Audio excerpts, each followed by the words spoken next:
So, welcome everybody to our first National Year of Reading webinar in partnership with Accessit. Thank you so much for joining us, and I hope you have had a brilliant start to your National Year of Reading. For those of you who don't know me, I am Victoria and I'm Chief Executive at the School Library Association. Today's webinar focuses on running reading clubs in schools, obviously very timely for celebrating the National Year of Reading. In my experience as a school librarian, book clubs can be a brilliant way to engage readers, engage with pupils who don't regularly visit the library and don't read very often, support interests and encourage book talk and therefore communication and confidence. Today, we are joined by some brilliant guests who are going to be sharing insight and expertise to inspire your practice and perhaps give you some ideas for this campaign year. As ever, please bear with us if there are any tech issues, and note that this event is being recorded. So if you do have access as yourself, you can watch back later. You'll notice that the Q&A stream is enabled, so please do share any questions for the speakers in that Q&A, and then I will field them later in a panel conversation after they have all presented or had a conversation with me. And all the slides we'll be sharing afterwards too. So without further ado, I'm really pleased to introduce our first speaker, Grania from Accessit, to share some brilliant ideas about running book groups. Hello, everybody. I'm just going to start sharing my screen. Hopefully that's working nicely and you can see it all. So my name is Grania. As Victoria says, I work in the support team at Accessit. Just prior to joining Accessit, I worked in both secondary and primary school libraries and had the very great pleasure of running book clubs in all these schools. So I'm kind of here to tell you everything I've gleaned about book clubs, both from those I've run myself and picking the brains of past and present colleagues and fellow librarians. So I hope this is useful to you in terms of setting up and running clubs. The first thing that I think it's worth asking yourself is, who is your group for? Because who your book group is for is going to a large extent, determine what you actually do in that. So you might be wanting to challenge your stronger readers, and this will typically be something like Carnegie shadowing. One thing that I found with the stronger readers is that, very unsurprisingly, they are also often high achievers in many other areas in school, and they could be difficult to coax away from other clubs and activities where teachers have already nabbed these students. So a top tip here comes from the lovely Karen Mayer-Can at Beaumont School in St Albans. I was always absolutely in awe of how Karen would turn up at book events with a minibus bulging at the seams with enthusiastic readers. How do you do it? I said to her. So she told me that she wrote letters to parents telling them that their child had been selected to take part in her book club. They felt really special and privileged to have been selected, so making it seem like an honour to be part of your book club can be a great approach. You might alternatively be looking at more of a nurture group. I had a lovely little group in my primary school where the students were able to take time out of lessons to just come and enjoy reading a book together. And this was an absolute delight, and it was wonderful to see them just immersed in story. Book people often also seem to be crafty people, and there can be a very joyful overlap here. And finally, maybe your book club is just for anybody who's interested. This can be interesting because these people may include, as well as keen readers, people for whom the library is something of a refuge, friends and hangers-on of keen readers, people whose friends have gone to choir or something and have just found themselves at a loose end. And so your audience will have potentially widely differing motivations for being there. And as I say, this can be quite interesting. And of course, you can have more than one book group. So on that note, I simply have to show you what the amazing librarians at Ipswich School are doing. So here on their web app, they have got their fantastic range of book clubs advertised. I absolutely love, love, love this red herring murder mystery book club. As well as being a sucker for a pun, I love a murder mystery. I would be there like a shot with that kind of promotional material. I also love that they've got the Royal Society Young People's Book Prize, looking for younger students to get involved with that. And look, there's more, a year 7 to 10 book club. And I know that they were doing Carnegie shadowing as well. So hats off to Sarah Kafala, Claire Kember and Natasha Stewart at Ipswich School. Your students are so incredibly lucky to have this great range of clubs available to join in with. Other clubs that I've seen advertised at school include Heartstopper Book Club, sports book clubs to potentially engage less enthusiastic teenage boys. And at my last school, I ran a manga book club. I cannot stress how little I know about manga, but the students were super keen, and that really was the important thing. So what are you going to do at your book club? I think most importantly, your book club needs to be fun. They've been doing lessons all day. This needs to be entertaining to some extent for them. And I found that even when the focus is books and you're hoping for discussion about books, my students really gave the impression that they'd like to be doing something at the same time. And luckily, people can do more than one thing at a time. So here are some suggestions for activities. I've got book tastings top of the list. This is always a really nice activity. It makes the library feel a bit special if you dress up the tables with tablecloths and put menus and place settings and books out. And it's also a very low stakes thing for the students. If they come away from that with a book that they enjoy and they want to borrow, that's a real win. But even if they've tried 4 books and there was nothing that grabbed them straight away, they've had a lovely chat with their friends about the books and they've tried something new. So it's win-win all the way along. Debates can be really good for your more vocal members of your book clubs. Book versus film, always a good topic. Everybody loves a quiz. My students were incredibly competitive. If you are allowed your phones out at lunchtime, then Kahoot is a really fun platform to run that on. For my manga club, we had a drawing session one day. We got all the manga how to draw books off the shelves, and we made these cool dice as prompts. And a big thanks to Lucas Maxwell for all his amazing suggestions for manga clubs, which really helped me out. As I say, I know nothing, but he had some super ideas. We also made these fabulous manga wallets out of recycled withdrawn manga and graphic novel books. I had about 30 students in the class for that. They really, really enjoyed that. A scavenger hunt can be nice. A lot of them will have been sitting down all morning. So if you can arrange a hunt around the library that gets them off their feet, that's a really fun thing to do as well and gets rid of energy as well. Non-fiction I found really lent itself to games. Every November we played a kind of Who's Under the Hat non-fiction game. My students loved this. Again, very, very competitive about that. Blackout poetry is a nice activity to do. I would say that is harder than it looks. That was definitely more for my more able students. For the ones who managed to get it and produce something they were pleased with, they were thrilled. As I said, people who like books quite often like crafts as well, so why not have some book crafts? Some rather nice book folding here. Not everybody's as good as that, but hey, you can make a hedgehog with books that you're withdrawing, and that's going to be fun for lots of people. Some are Christmas decorations, and of course, bookmarks. I do know one librarian who ran a club exclusively for the creation of bookmarks, and I could have seen that would have been very popular. My students loved making bookmarks, and the conversation could flow while you were making those. We also made mini books. That was a fun idea from the British Library. And one of the best things I did for any of my book clubs was an escape room. I won't pretend this wasn't a lot of work. It was. It was an insane amount of work, but it was an absolute blast. The students loved it. They said to me at the end, "Miss, can we do this every week?" And I had to say no. This was a Christmas special, end of term delight, and maybe we could do that another time. And of course, competitions can be a really good hook to run your book club activities on, especially if you win. I have an example here of this was our competition entry for the 2018 World Book Day Award. Quite a long time now, but I do remember it fondly. And the prompt was a world of stories, and this was brilliant. This kept us going for weeks, this activity.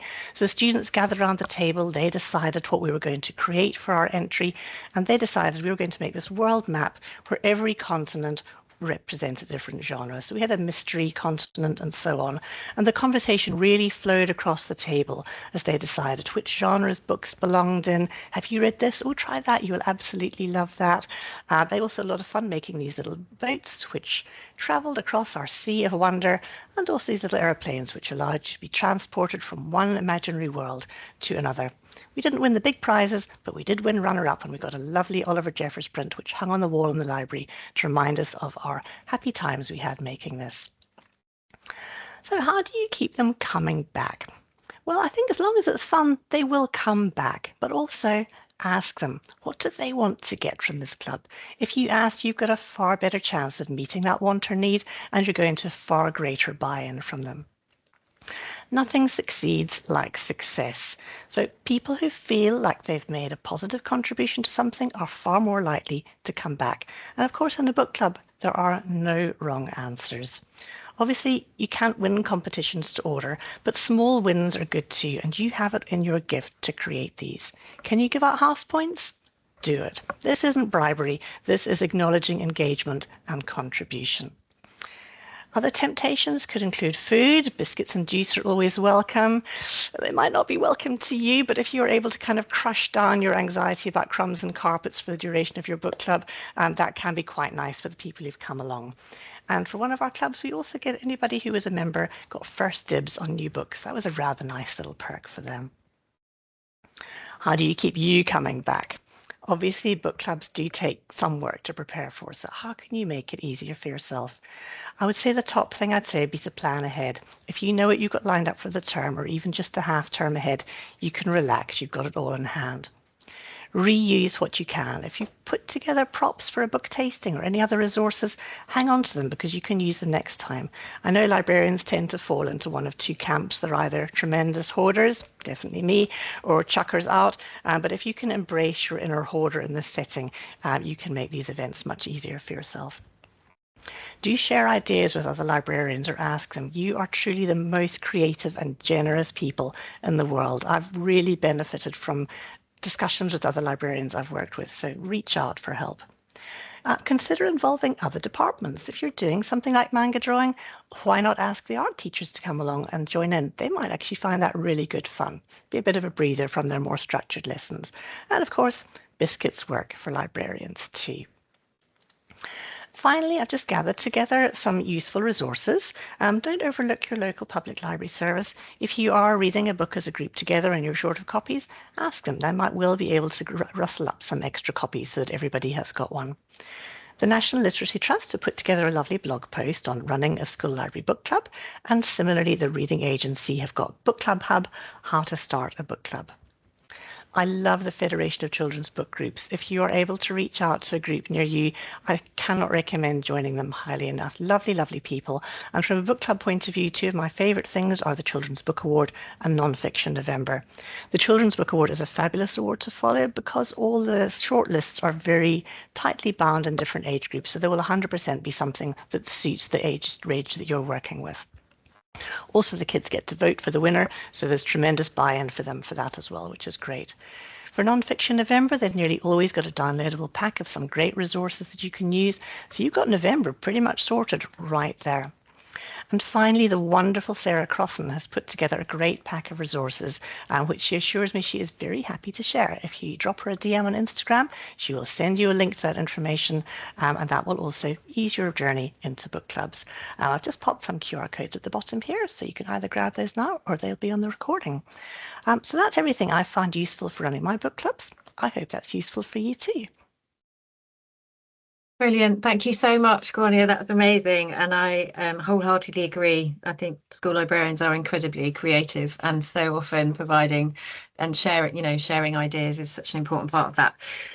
I also would love to talk to you about the escape room, but we'll probably get stuck on that, use up all our time.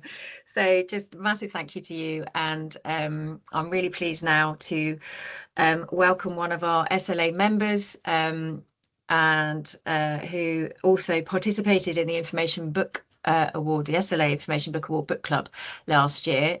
So welcome, Jasmine. Thank you for joining us today. Let's just get you in the spotlight so we can have a chat. Brilliant.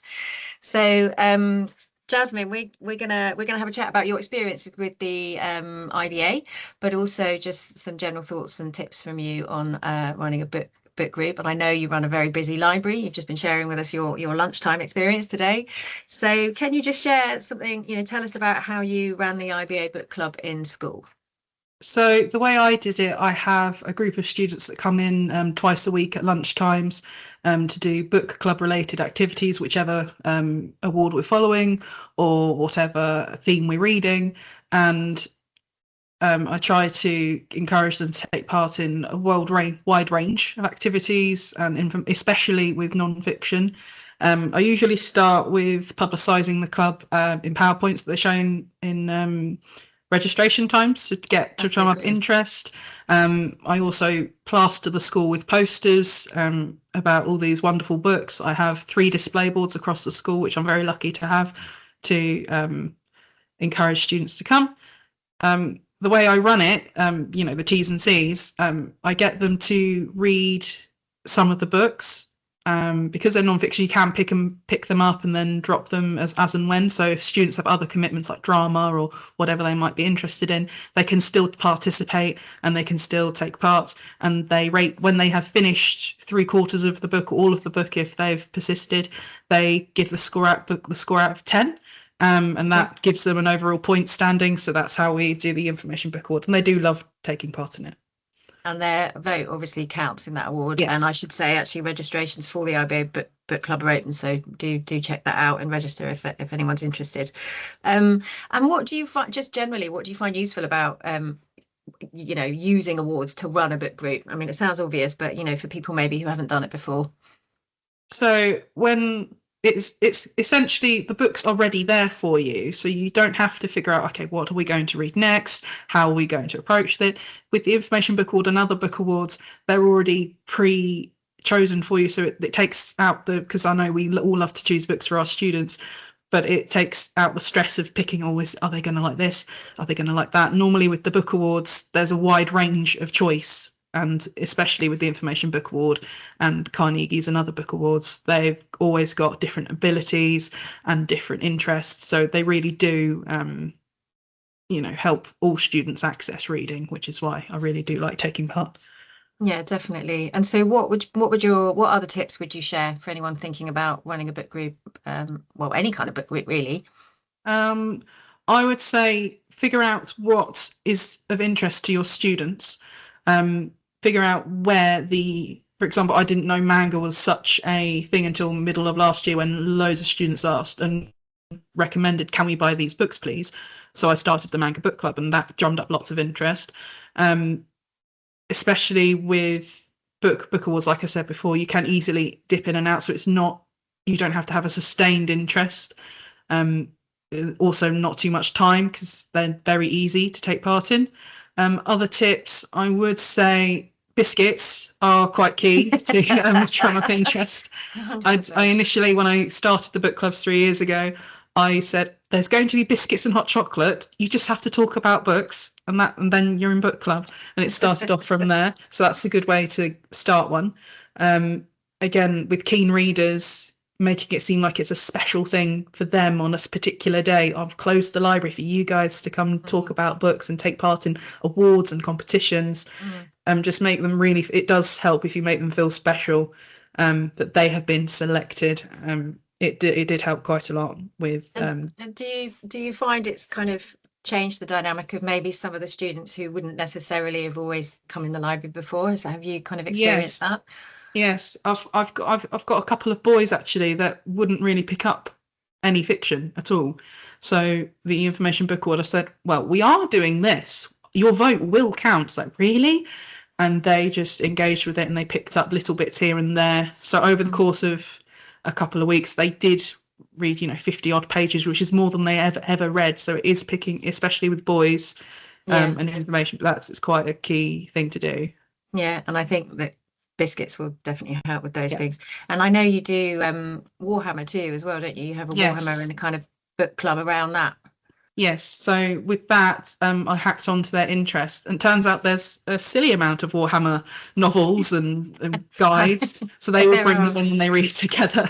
And it's lovely to see that they're using their interest to access reading, which is, what the National Year Reading is all about. Read what you're into, and it does make a difference if you find the interest and you find the resources for it. The kids will come to your library to read them. Amazing. Well, I'm really pleased to say that Jasmine very kindly, we couldn't quite get the pupils on our webinar, but we did. We have got some of their actual feedback to share with you now. So thank you so much, Jasmine. It's been really lovely talking with you, and huge thanks to your pupils who have shared their thoughts, which you're going to hear now.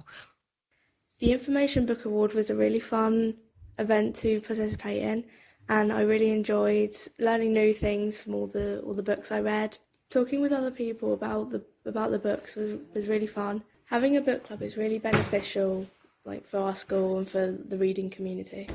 Even though the sixth form book club isn't very large, we get the opportunity to read new books first and recommend books to the younger years.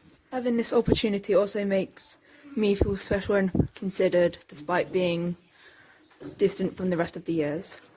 We're part of the special interest book club, so our special interest thing going on is Warhammer, so we read tons of novels for that. I really like it because it's nice to learn a bit more about your kind of special interest thing. It's a fun way to socialise and meet other people with the same interests as you. I like being a part of the manga and comic book club as well because I can find people that also like the same things as me, and it's good for socialising, and we can all talk about stuff that we like together and what our different views on it is.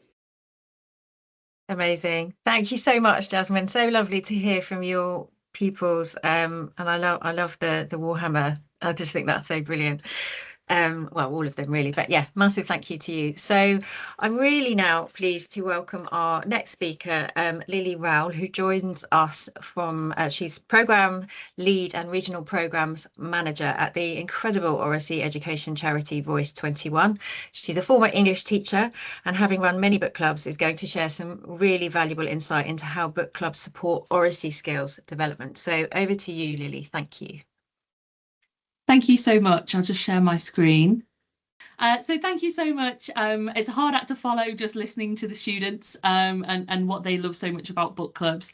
As Victoria said, my name is Lily Rowell. I'm a programme lead at Voice 21. As hopefully you can see on the screen, we are the national charity that supports schools to build speaking, listening and communication into the curriculum, into teaching and wider school life. We currently work with over 1,000 schools and we have 90 Oracy Centres of Excellence. And you can see our mission on the screen there. We're really looking to transform learning and life chances through talk by increasing access to a high quality Oracy education. And running a school book club, a reading club, does so much of that just naturally. So just double check. Hopefully my screen has changed. If it hasn't, somebody let me know. Just thinking about what is Oracy then. So as you can see on the bottom there, we've got the definition of Oracy. This is our definition at Voice 21. So we say that Oracy, has it changed? No. No. It hasn't. Has it changed now? Yes. Sorry about that. I'm sorry. No, don't worry at all. Yes, it's all good, all good. It is. So our definition is that Oracy is the ability to articulate ideas, to develop understanding and to engage with others through speaking, listening and communication. And that word Oracy, for anybody who's unsure, is a neologism. So it's a newly coined word. It was created by Andrew Wilkinson in the 1960s in the direct response to he wanted to put more of a focus on Oracy, on speaking and listening, and put it in collaboration with literacy and numeracy. You can also see from the Venn diagram on the board that we believe Oracy is at its best when it is learning to talk and also learning through talk. So when both of those are done in collaboration. It is through talk that students... Oh, sorry, I've just lost where I was there. It's through talk that students use their collective thinking power to build and revise their understanding, negotiate complex ideas, and also to problem solve. However, to effectively engage in that talk for learning, students must also learn the skills they need to talk effectively. And we would say that the most effective Oracy teaching takes place at the centre of this Venn, when students are learning both to and through talk. So thinking a little bit about the research then, thinking about why is it that spoken language is the foundation to reading and how you can include some Oracy within your book clubs. Even historically, reading was seen as an act of Oracy. In Alex Quigley's Closing the Reading Gap, he recounts the story of St. Augustine, who in the 4th century was shocked and appalled to witness that a fellow saint was reading silently in his head rather than reading aloud. And we know that oral language skills are a strong predictor of attainment, including in reading, and that many skills inherent to reading are developed through spoken language, often long before children learn to associate sound with print. And we know that when children struggle with talking, it can make it harder for them to learn to read and also to understand what they read. If we want children and young people to read more and to enjoy reading, which we clearly all do in this group, we have to start by thinking about how we can improve their speech and language skills and how that can be encouraged through a book club. We also know that oracy is important to developing metacognitive processes that are really implicit in reading. We have a resource called the Oracy Framework, and I'll share some links to all of the resources that I'm mentioning after I've spoken. And the Oracy Framework specifies the various skills that young people need to develop to deal with a range of different talk situations. So when we look at the framework, we look at the cognitive and linguistic strands that are really integral to reading comprehension. And we look through the cognitive strand of oracy that students learn how to predict, how to clarify, how to summarise, how to ask questions that are so crucial to reading and to those skills that come outside of the classroom or the book club and into wider life as well. So some top tips then, the reason why we're probably all here, some book talk top tips then with oracy in mind. So firstly, when we're thinking about running a book club and trying to put as much kind of oracy and speaking and listening in there as possible, is I always consider those kind of volunteering and leadership opportunities for other students. So a great model for book clubs is opportunities to have them or parts of them be peer-led. Peer-led book clubs have the added benefit of enabling the book club leaders to develop those facilitation and leadership skills. So in terms of oracy, managing turn-taking, encouraging quieter or more reluctant voices, and guiding discussions back to the text onto a particularly interesting topic that might come out of that. It's also really important within those discussions at a book club to think about, make sure that the discussions are exploratory and that there's authentic talk happening in there. And it sounds easier than it is often. Book clubs we know are particularly effective for oracy because they create authentic reasons to speak and listen. And books offer a vehicle for discussion around perhaps challenging, sensitive topics, or even about current affairs, where these issues can be discussed, but in a fictional context that offers a degree of distance and often allows for a more open discussion. And this is why we think it's really important to think beforehand as the facilitator of that discussion about which talking point, whether that's a thought-provoking or controversial statement or question, that you will perhaps pose during the club, and any ways that you would need to scaffold that to help students to discuss it effectively. We know as well that in terms of that encouraging book talk in other settings and what book talk in your book clubs can do outside of that setting as well, that book clubs sit at the intersection of reading for pleasure, oracy development, and that wider personal growth. And that makes them a really, really powerful enrichment activity. We know that pupils who regularly engage in book talk are the ones who build confidence, not only as readers, but as learners who feel able to contribute meaningfully to discussions then in any subject. By positioning reading as something to be shared, discussed, and enjoyed together, book clubs really help pupils to find their voice and learn how to use it well in a variety of contexts and settings. And last but not least, I think it's really important to consider questioning. So one of the most important things you can do to help facilitate that lovely exploratory discussion is to consider how you will model that questioning. So again, at Voice 21, we have a resource which I can share with you again in the chat today called the Teacher Talk Tactics, which support the adults that are leading the group, the discussions, to model that questioning first, such as probing questions, summarising, challenging questions perhaps, but also to help you to invite students in to practice those same skills. Just before I finish then, one last resource that we do have available to you. This again is on the website and I'll pop the link into the chat. So anyone, you don't have to be a Voice 21 member school to access this, is our listening wheel.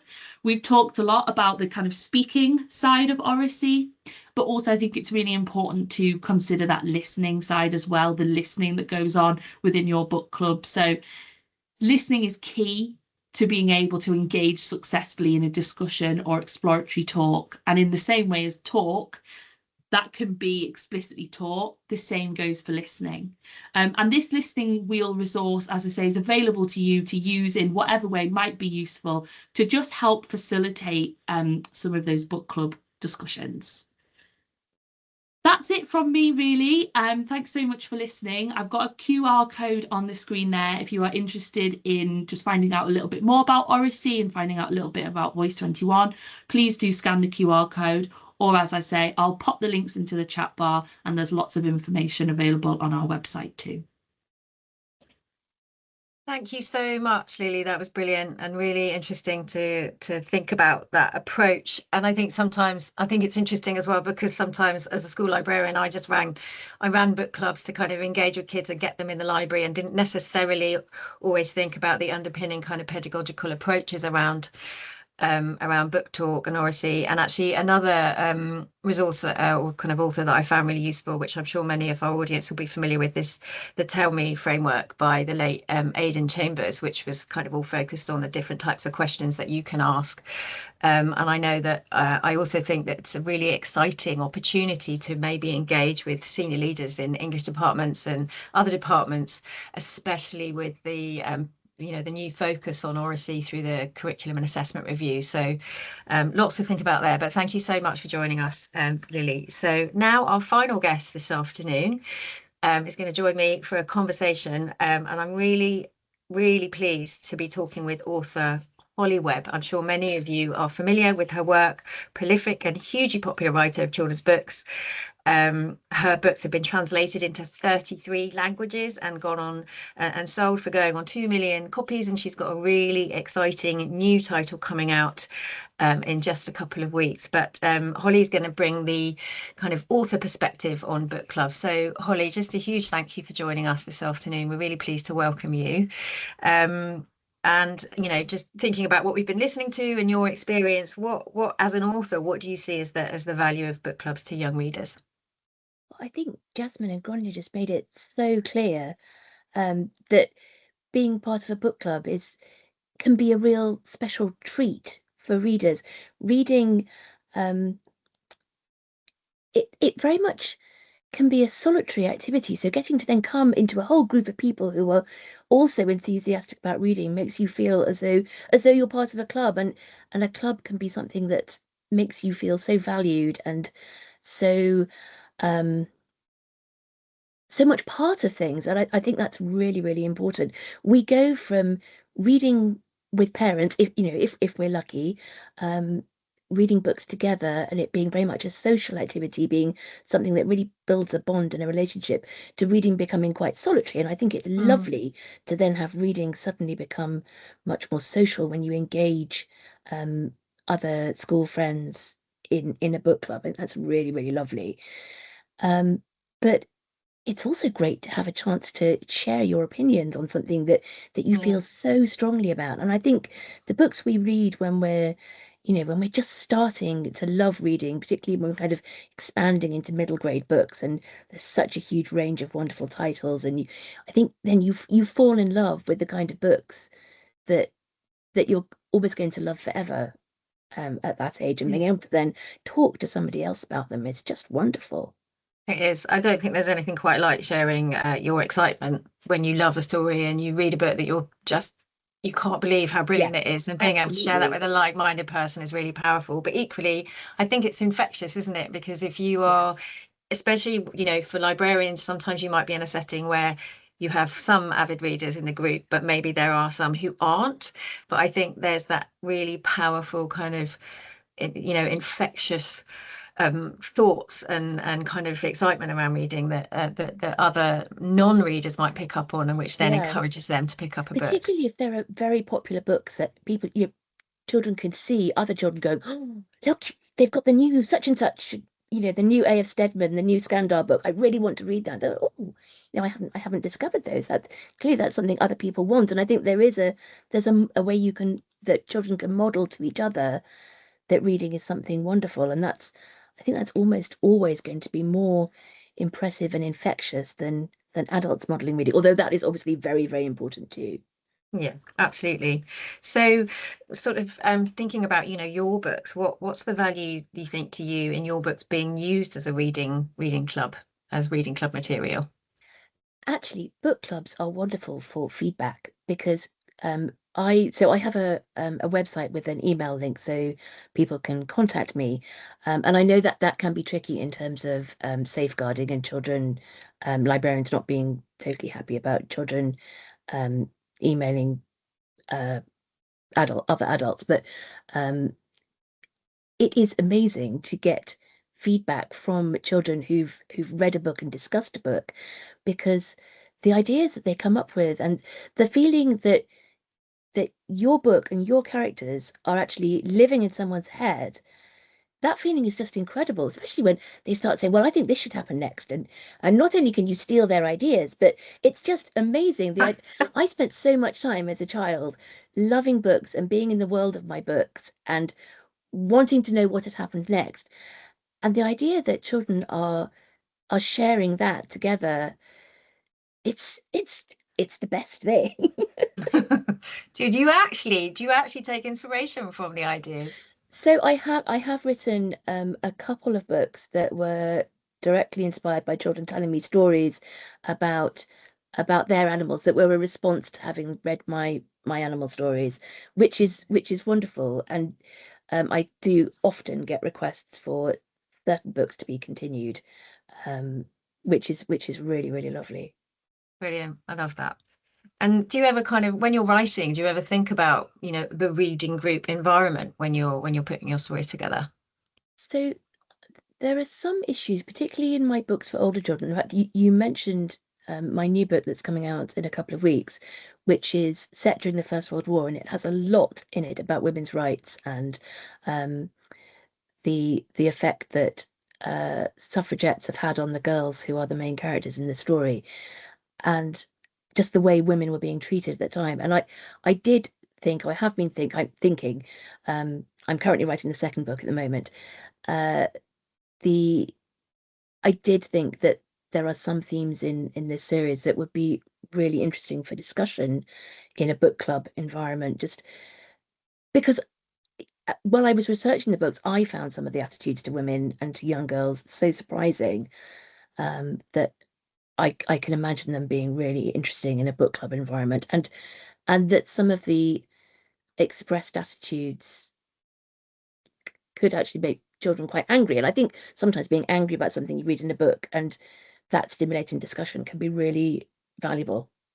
Yeah, definitely. And the opportunity to explore those issues together, Yeah, and obviously with the librarian on hand to sort of exactly, guide and because it, advise it is is really really powerful important and to, creates that safe space for those conversations to take yeah. place. Um, so, well, thinking about your new book, tell us a little bit about your new story. You've mentioned it there. What is it called and what's it Oh, about? yeah, that would be a good way to start, wouldn't it? It's called A Girl's Guide to Spying. It's the first in a series of um, mystery slash spy novels. They're set. The first book's set during 1915, and they're actually inspired by a group of real girl guides who worked at MI5. Um, there were about 90 girl guides who worked as messengers at MI5 from 1915 onwards, who were apparently so good at their job that by the end of the war, they were actually taken to Versailles, to Paris, to the peace conference at the end of the war Wow. to be messengers there, which sort of just shows how trusted they were. Um, they actually took over from a group of Boy Scouts who were then recruited to become coast watchers. So um, I know it can be quite difficult when books have a definite girl main character. There's often worries about, can I use this in a book club setting when I'm um, wanting both boys and girls to read this book, but um, hopefully it feels to me as though it's accessible to both boys and girls. But they they were trusted to carry messages around London to different parts of the War Office.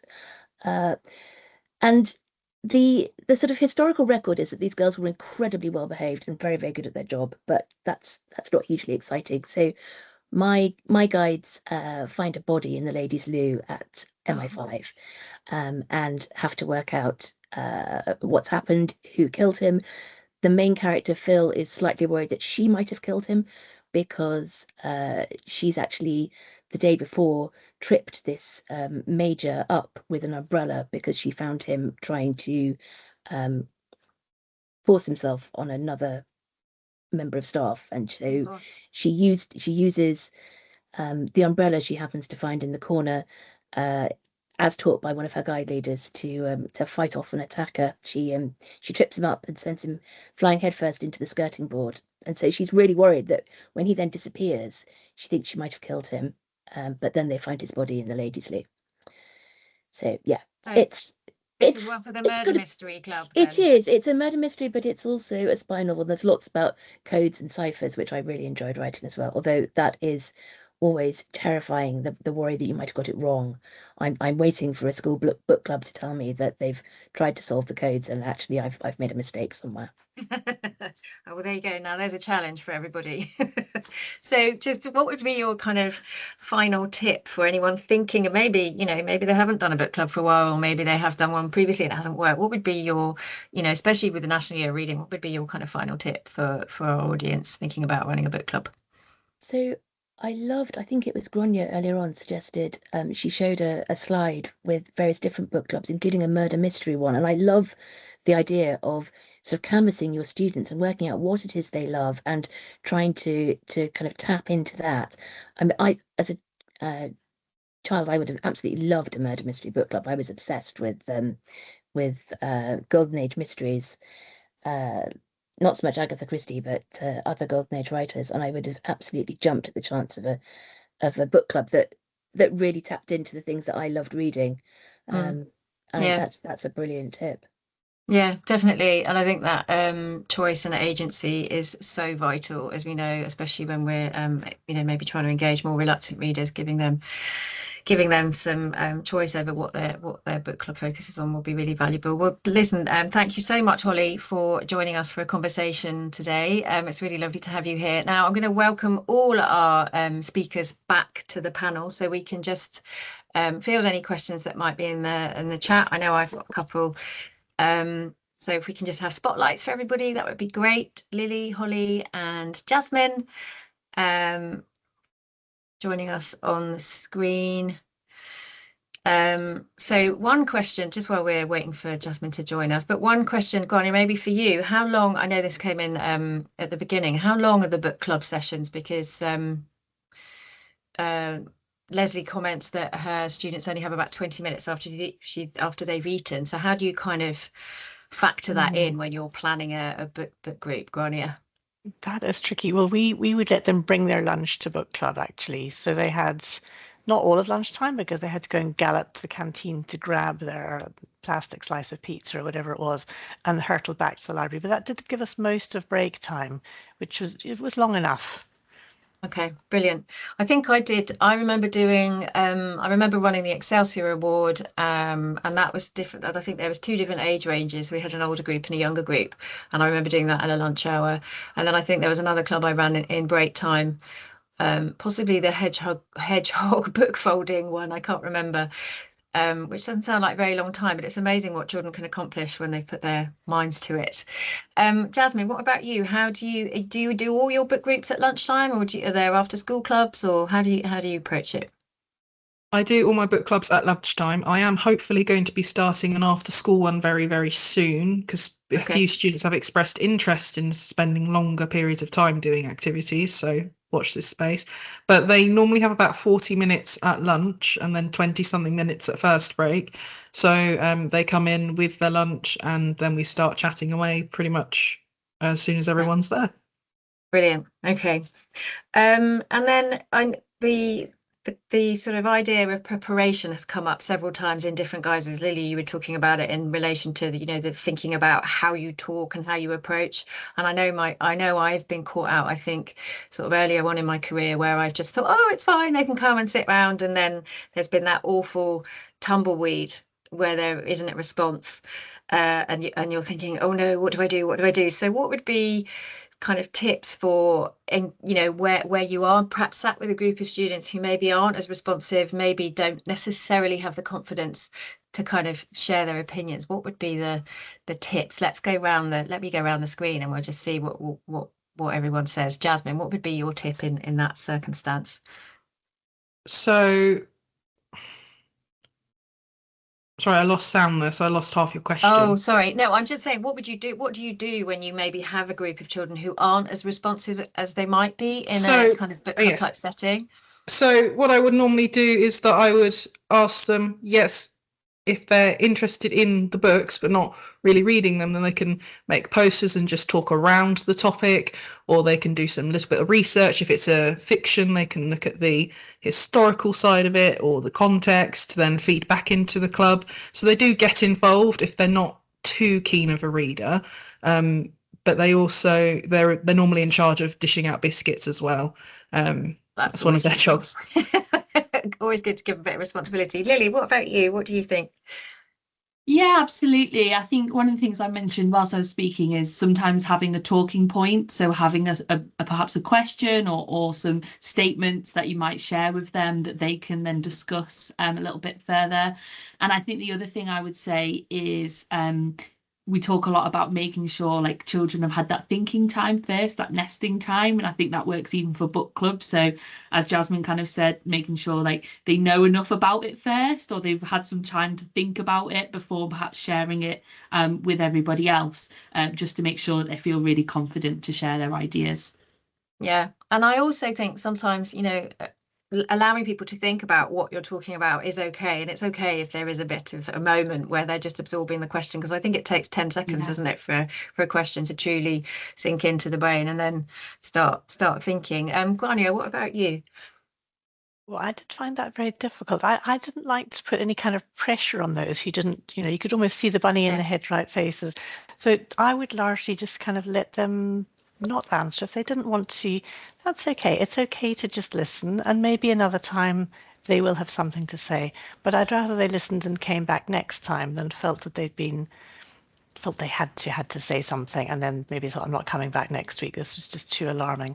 So yeah, I would sort of tend, it's not exactly what you're looking for, Victoria, but I would kind of possibly just glide past those people for that week and absolutely hope for yeah, success I think you're absolutely time. right. I think we have to meet children where they are. I know I certainly did that, yes, okay, sometimes there were awkward moments and I was thinking, what do I do? But I also, I completely agree, and recognizing, then you just think, okay, well, I can't run it like this, so I just need to approach it like that. And like you say, allow them space to explore books in a way that's comfortable. I know one group, in fact, one of the last groups, book groups that I ran, I took, it was summer, thankfully, I took them outside of the library and we took the books with us, and that changed the dynamic and the sort of that they were year 9 boys, and they were suddenly really comfortable in a slightly different setting, and it sort of almost took the pressure off not being in the library space, and suddenly there was this conversation flowing. So maybe if there's an outside space where you can access that might be a good option too. Holly, any thoughts on that from you? I mean, even in your kind of experience doing, I don't know, maybe doing workshops where kids are not necessarily as responsive, although I expect they're very excited when you go into school with them. Actually, somebody mentioned doing other things at the same time as talking about books, so making bookmarks or crafting in various ways. And lots of the workshops I do, I will have a craft element, or for a Girls Guide to Spying, we're thinking about making cipher wheels and that kind of thing. It's often, if you've got something else to be occupying a bit of your mind, then it gives you more of a confidence, I think, to join in a conversation, not to feel as though you're sitting there doing nothing and everyone is waiting for you to speak. Yeah, absolutely. Being more interactive, so there's more relaxed atmosphere, isn't there? Yeah, absolutely, completely agree with that. There's another couple of questions around whether the library is closed or left open for other users if you are running a group. So possibly Jasmine and Grania, in your experience, do you close the library, or I think I know the answer, Jasmine, because you were talking about what was going on in your library earlier. It doesn't sound like it's one group, but what are your thoughts on that? So I tend to have the library open because I'm lucky enough to have kind of, sections to my room. So near the front, I've got some tables and I've got shelves in the middle of the room, they've got tables at the back of the room. So even if there are other students that want to do a different activity, they can easily go to there, or I can sit in the sofa areas with my students in book club. So it will still feel, you know, special little seclusion, but sometimes I do have to quieten down the room a bit so we can hear each other, but they don't seem to mind. Brilliant. Yeah, that kind of whole book nook thing is a really nice way of doing it, actually, even, you know, if you are fortunate enough to have a library space that lends itself to that. Grania, what about you in your experience? What's your take? So one of the schools I worked in, the primary school, we did actually close the library because it was a very small library and a very small group, and that was quite nice. It was their lunchtime space.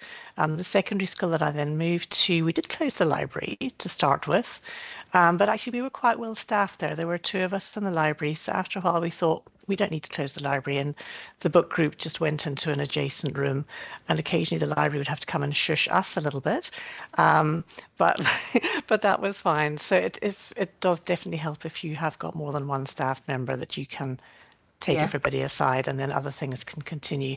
Otherwise it's difficult. The photocopier jams, everything needs your attention, you know. That's inevitable, or it runs out of paper, which was always happening.